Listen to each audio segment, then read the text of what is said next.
Recommendation 77. Okay, contradictions in the rules should be eliminated. Example: such contradictions may occur due to a misinterpretation of the specification in an area only partially related to another rule. Okay, identifying contradictions is a difficult task. Often they may be detected only when testing the entire checker, and in particular if the properties are discussed as assumptions. This is clear, right? Okay, if there is any contradictions, we should not make it as a rule. Then rule 78: compliance statements or functional coverage shall be expressed using cover property statements. We have already discussed this thing, right?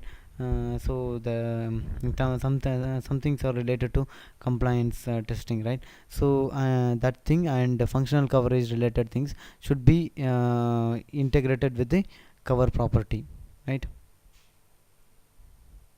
Here in this example what they mentioned, protocol specifications are often accompanied by compliance statements, right?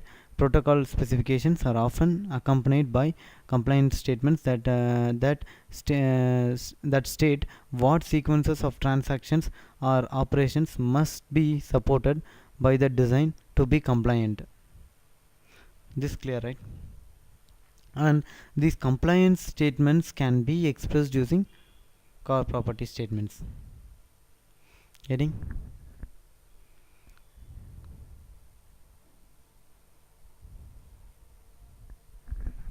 Architecture of assertion based IP.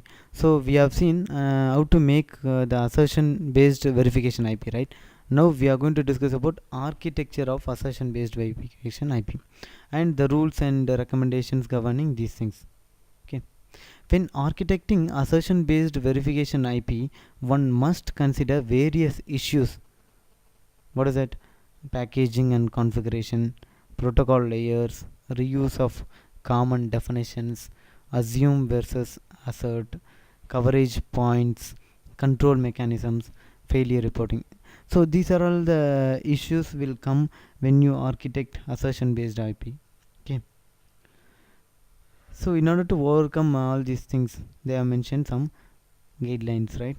In this the guidelines specified for the basic checkers in the previous sections are applicable to assertion based verification IP.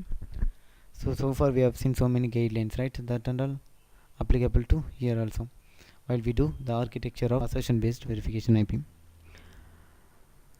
The first one is rule 79. Okay, reusable checkers shall be packaged in an interface.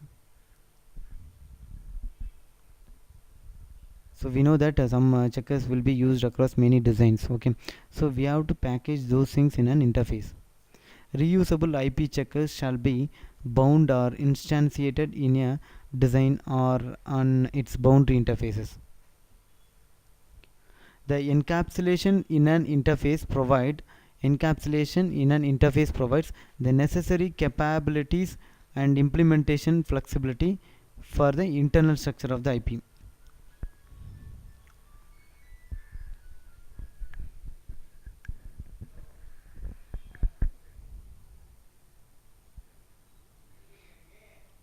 So by using an interface we are providing actually encapsulation, right?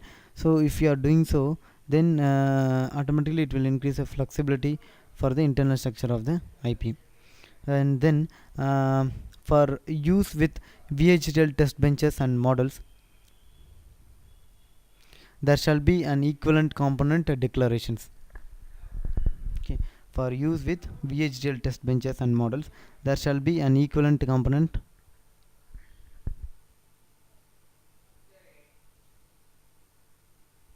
The component, what they are trying to say in this rule, the component shall have the same generics as a system verilog interface as parameters and also the same ports as system verilog interface. For the IP that is to be used in mixed system verilog VHDL environments, the parameter and port types in the parent system verilog checkers should be limited to those available in VHDL and supported by mixed language tools. Okay, for example, if we want to do the mixed level verification means some modules may be designed in System Verilog using System Verilog, some modules may be designed using VHDL. Okay, now we are going to do the mixed verification. In that case, based on the mixed simulation tool capabilities and the width of the VHDL, we have to fix our